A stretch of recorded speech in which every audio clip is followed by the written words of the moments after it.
شادی سے پہلے بہت سارے وعدے، ایفائے عہد، بہت کچھ ہوتے ہیں اور سب جھوٹے ہوتے ہیں، ایک دوسرے کے خلاف ہو جاتے ہیں۔ کیا وہ مومن ہے؟ ان کی مومنانہ شان ہے یہ ایمان کی شان ہے کہ کسی لڑکی کو پاگل بنانے کے لیے، اپنے دامے فریب میں پھنسانے کے لیے اس سے لمبے چوڑے وعدے کیے، اس سے کیا کیا کہا، چاند پہ لے جاؤں گا، تارے توڑ لاؤں گا۔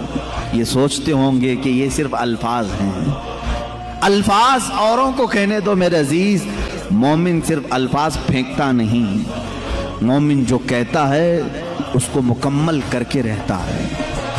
ایمان والوں کا تقاضا یہ ہونا چاہیے کہ وہ کسی سے بھی وعدہ کرے تو پورا کرے۔ اللہ کے نبی صلی اللہ تعالیٰ علیہ وسلم جانوروں سے بھی اگر وعدہ کرتے تو پورا کرتے تھے۔